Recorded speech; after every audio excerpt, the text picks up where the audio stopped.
यहाँ पे भैया ये दो होमवर्क हमने दिया था लगाने के लिए। मैच कराते हैं पहले इस वाले से कि इसका नाम क्या होगा। हमने बताया था ये भैया, हमने बताया था इस तरीके की श्रृंखलाओं का जो नाम होता है, लिखने का जो तरीका होता है, अंकन करने का तरीका, सबसे लंबी श्रृंखला पहले ढूंढते हैं हम। पहला काम का अपना होता है सबसे लंबी श्रृंखला का चयन करते हैं। तो ढूंढो लंबी श्रृंखला किधर, चार सिरा दिखाई दे रहा है। जब गुप्त श्रृंखला टाइप की ऐसी श्रृंखला दी गई हो, रेखीय संरचना टाइप की, तो इसमें लंबी श्रृंखला बस ढूंढो आंख बंद करके, कुछ नहीं, सब मामला अपने आप सेट हो जाएगा। चारों सिरे से चारों तरफ अंकन करके देखेंगे। 1 2 3 4 5, 1 2 3 4 5 6 7 8, 1 2 3 4 5 6 7, यानी 1 2 3 4 5 6 7, 1 2 3 4 5 6 7 8, यानी सर जी ऐसे भी कर रहे हैं तो 8 और ऐसे भी कर रहे हैं तो कितना हो रहा है, 8 ही हो रहा है। यानी कि 1 2 3 4 5 6 7 8, दोनों तरफ से 8। तो सर जी दोनों तरफ से 8 8 हो रहा है, तो कौन सा सही इसमें हम मानेंगे? अब मानेंगे किसको? तो ये सर जी आर बन सकता है, देखिए ना जरा, आर बनना है ना। अगर हम इसको ले छोड़ देते हैं तो C2, ये CH2 CH3, यही ना जी, CH3 CH2 मतलब C2H5 बन जाएगा, R बन जाएगा। लेकिन क्या अगर इसको हम छोड़ देंगे तो R बन पाएगा? नहीं ना। तो दोनों सेम आएगा इस कंडीशन में। अगर मान लेते यही बड़ा होता, ये छोटा होता ना, तो हम फिर इसी का अंकन करते और इसको डैश डैश वाला कर देते, 1 डैश 2 डैश करके अलग श्रृंखला निकली मानकर कर देते। मामला समझ में आ रहा है? अगर यह बड़ा होता ये वाला सीधा, और ये भले कम पड़ रहा होता, छोड़ देते, हम बड़ी वाले की तरफ बढ़ते और 1 डैश 2 डैश 3 डैश मानकर अंकन करके फिर से उसका नाम लिखते हैं। लेकिन ना मुन्ना ना, बिल्कुल, तो हम इसको अपनाएंगे जी। अपनाने में अब इस श्रृंखला में सर जी हमको ये श्रृंखला मिल गई 8 कार्बन की ऐसे। अब बड़ा ढूंढो इसमें कौन, इससे बड़ा हमारा द्विबंध है ना, द्विबंध लगा पड़ा है। और जब द्विबंध लगा पड़ा है, इसका मतलब ये साफ साफ होना चाहिए लल्ला कि अंकन सर जी उधर से करें जिधर से द्विबंध नजदीक होगा। 1 2 1 2 दोनों तरफ से बराबर है, दोनों तरफ से बराबर। लेकिन इधर से 1 2 3 4 पे एक श्रृंखला भी मिल जा रही है हमको, इधर से 1 2 3 4 पांचवें में मिल रही है। तो ये अंकन हमको वरीयता ये देते 1 2 3 4 5 6 7 एंड 8, 8 कार्बन का नाम लल्ला ऑक्ट, ऑक्ट हो गया। अब देखो द्विबंध है तो द्विबंध के लिए क्या लगेगा, इन, तो ऑक्ट धन इन बराबर ऑक्ट। सुनो सुनो एक बात और सुनते थोड़ा सा, इसमें ना एक राज है, हिंदी में वह राज नहीं दिखता है। हिंदी में हम लोग हिंदी मीडियम से हैं, छुपा हुआ राज नहीं दिखता है। लेकिन कोई अगर अंग्रेजी में लिखकर पूछे ना कि सही गलत है बता दो जरा, इसको हम पहले दोनों पूरा पहले नाम लिख देते हैं, फिर बताते सही गलत क्या है इसमें हम लोगों का, ठीक है ना। अगर इसको हम लिखते तो किस पर है जी, दूसरे पर है और छठवें पर है। डाई मतलब 2 बार डाई ऑक्टिन कह दिए। हिंदी में बिल्कुल करेक्ट है, कोई दिक्कत नहीं है। लेकिन अगर इसको इंग्लिश में ऐसे लिख दिया जाए ना, 2,6 डाई ऑक्टिन, ऐसे लिखकर दिखा दोगे किसी को तो कहेगा ये गलत है। डाई मतलब 2, ऑक्ट मतलब ऑक्ट, OCT ऑक्ट, इन ENE, इन हो गया फॉर्मूला। कहेगा ये गलत है अंग्रेजी वाला। अंग्रेजी में एक नियम चलता है, नियम क्या है वो नियम समझ लेते हैं जी। अगर द्विबंध या त्रिबंध की संख्या, या द्विबंध या त्रिबंध की संख्या एक या एक से अधिक बार लग गई हो, एक से अधिक बार, 2 3 4 5 6, ठीक है ना।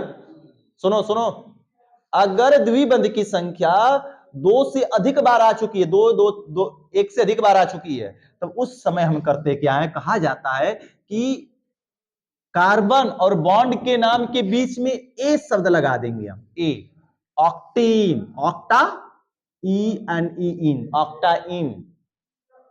अगर हिंदी में लिख दिए ना तो बड़ी मामला गड़बड़ दिखेगा, ऑक्टा आइन हो जाएगा दिखेगा, ठीक है। तो हिंदी में ट के बाद और मान लिया जाएगा छुपा हुआ, तो वही बात यहां पर है, ऑक्टाइन, ठीक है। इसमें हिंदी में नहीं समझ में आ पाता है ऑक्टा। अब इसमें लिखोगे तो ऐसे लिखोगे, सुनो जी, अगर हिंदी में भी दिखाना होगा ना तब ऐसे दिखाओगे, अलग अलग दिखाओगे, तब क्या कहोगे, ऑक्टा प्लस इन दिखाया जा सकता है, ऐसी बात नहीं है। ऑक्टा प्लस इन तब हो सकता है, लेकिन एक में जोड़ देंगे तो मामला सबको पता है, ई आ और ई जो जोड़ देंगे तो क्या बन जाता है, ई का मामला दिखने लगता है यहाँ पर, इसलिए हिंदी में गायब हो जाता है वह शब्द है। तो मामला क्लियर हुआ। ए कब जोड़ेंगे, ए कब जोड़ेंगे भैया, किसी भी कार्बन के पीछे ए कब जोड़ेंगे हम, जब द्विबंध या त्रिबंध की संख्या 2 या 2 से अधिक बार लगी हो, तब हम ए लगा देंगे। हाँ, इसी को लिखने के कई तरीके हैं जो मॉडर्न तरीका, इसी को ना ये जो ए के वजह से इसको लोग अपडेट करते रह गए बाद में, कहे कि देखिए हम इसको ऐसे भी लिख सकते हैं, ऑक्टा, ऑक्टा हो गया और डैश 1 2 6 डैश डाई इन कर दिया गया। ऑक्टा बस डाई इन ऐसे साइड में लगा दिया गया, जोड़े नहीं। कुछ लोगों ने कहा कि ऐसे भी लिख सकते, कहा भैया जोड़ दीजिए, क्या दिक्कत है, ए को लेकर कहां पड़े हैं चक्कर में। अंग्रेजी तो ठीक है, कोई दिक्कत नहीं है, हिंदी में लेकर बड़ी संदेह हो गया, तो ऐसे भी लिख सकते हो, इस तरीके से भी लिख सकते हैं, इस तरीके से भी लिख सकते हैं, कोई दिक्कत नहीं होगी। मामला क्लियर जी। अब चलते हैं आगे।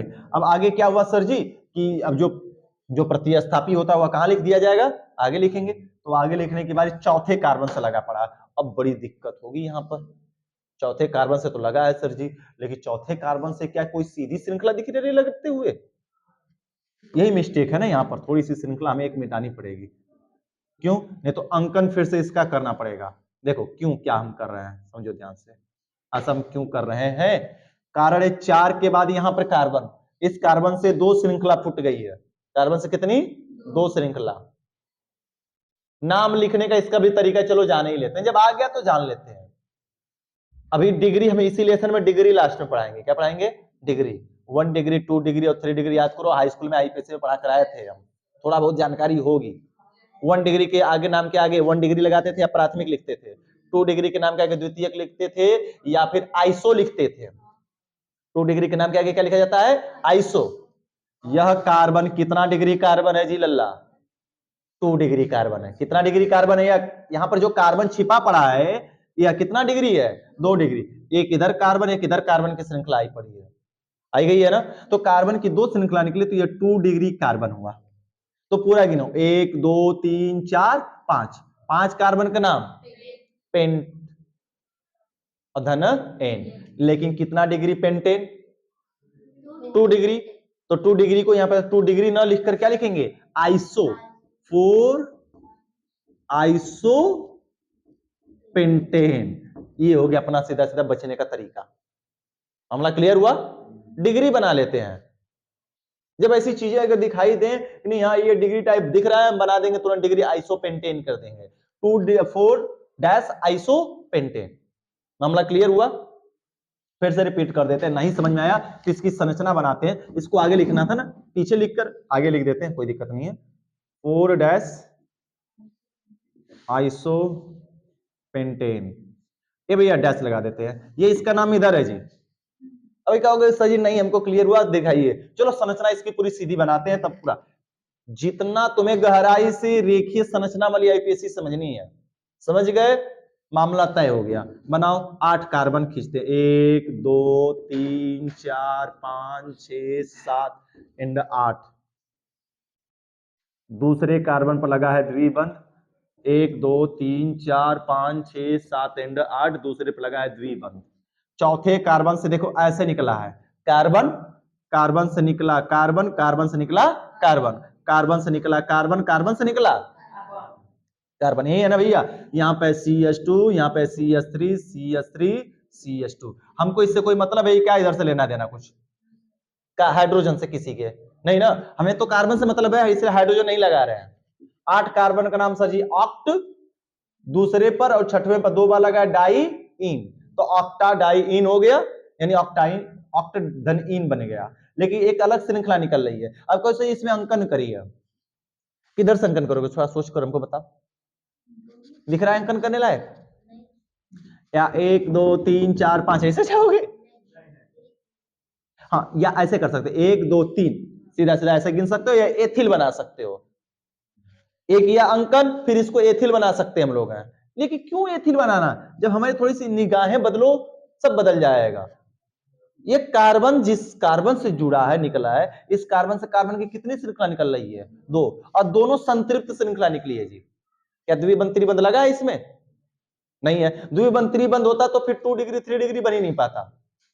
सीधे संतृप्त है, 2 श्रृंखला निकली है, तो 2 श्रृंखला मतलब सही 2 डिग्री हुआ, और 2 डिग्री कार्बन है, यानी फिर हम डिग्री के अनुसार नाम लिख सकते हैं आइसो और एल्केन। क्या लिख सकते हैं? Iso alkene. तो एल्क में कौन सा है? 1 2 3 4 5, तो आइसोपेंटेन। अगर यहीं पर 3 डिग्री निकला होता, लो जी एक और यहां से निकल गया होता ऐसे, CH3 ऐसे भी बना होता, तो क्या करते तुम इसका नाम? अब अंकन करते रही बैठकर? अरे ना भैया, 3 डिग्री 4 डिग्री, कितना डिग्री? 4 डिग्री 3 डिग्री बनता, सीधे से जिससे जुड़ा 4 दिन, उसके हिसाब से नाम लिखते हम लोग। कोई कंफ्यूजन है क्या? यहां से 3 श्रृंखला निकली गई कार्बन की, कितना डिग्री बन गया? 3 डिग्री। तो 3 डिग्री के हिसाब से नियो लगा के लिखते, तो मामला वही है। कोई कंफ्यूजन भरा सवाल, कोई शंका नहीं? आते हैं इस पर अपने इस वाले क्वेश्चन की तरफ भैया। फिर से वही बात, क्या ढूंढेंगे? सबसे बड़ी श्रृंखला ढूंढो, झटके से ढूंढो, तो सबसे बड़ी श्रृंखला कहां मिलेगी जी? 1 2 3 4 5 6 7 ना, 1 2 3 4 5 6 7 8 9, यहां से देख लो 1 2 3, अब यहां से किए 9 मिल गया तो खुश मत हो जाओ, हो सकता है कि ऊपर से भी बड़ा मिल जाए, तो सबसे देख लो 1 2 3 4 5 6 7 8 9 10, देखो यहां से गए 6, एक ऐसे सीधा देख लो 1 2 3 4 5 6 7, सीधा 7, ऐसे 7, ऐसे 9, और ऐसे आ रहे हैं तो कितना हो रहा है? 10। तो कौन सा सही है भैया? 10 वाला सही है ना, लंबी श्रृंखला। तो किधर से करें? अब बात ऐसे ही, किधर से करें? देख लो जी, मेन श्रृंखला यानी मेन रास्ता को पहचानो पहले।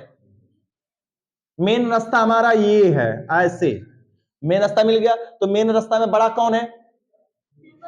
ट्रिपल बॉन्ड, ये ना बड़ा है, मेन आदमी है। और एक ये आर निकल रहा है, जो बच रहा है, ये बच रहा है, आर निकल रहा है, तो इधर से 1 2 3 4 5 6, 6 पर पड़ रहा है ट्रिपल बंद, और आर 5वें पर, इधर से करें 1 2 3 4, इधर से चौथे पर, तो नजदीक कौन सा भैया? 4 वाला ना।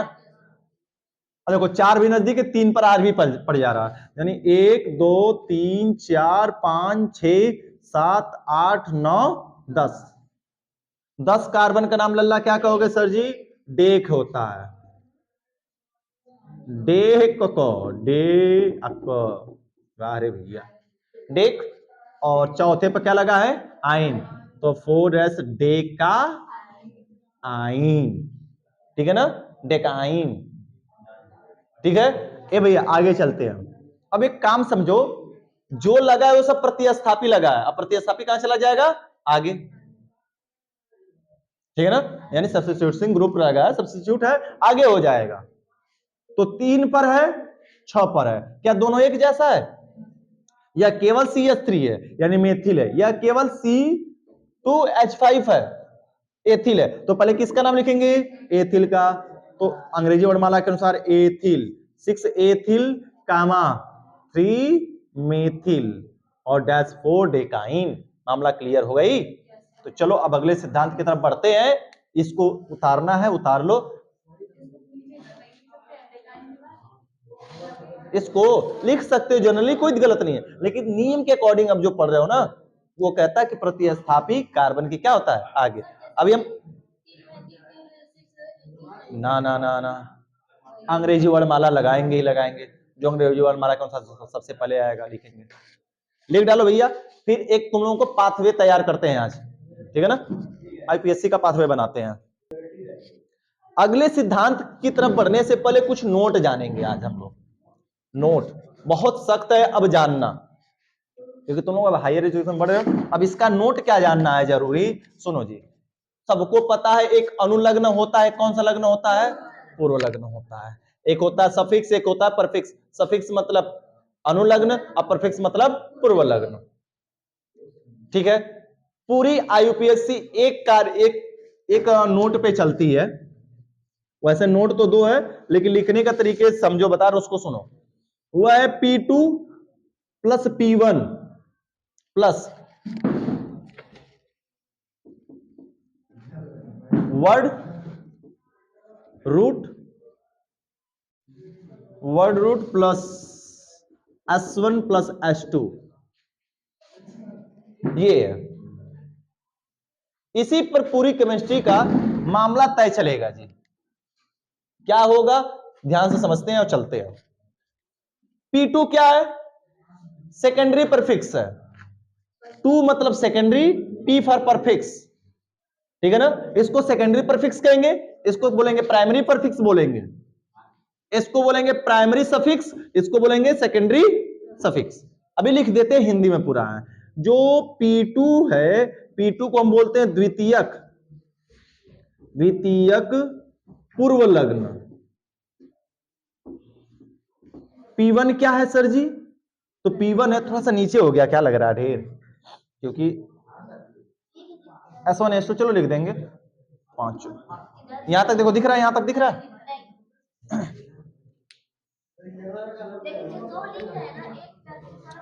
एक मिनट, एक मिनट, सब एक जगह आ जाना चाहिए, कोई नहीं।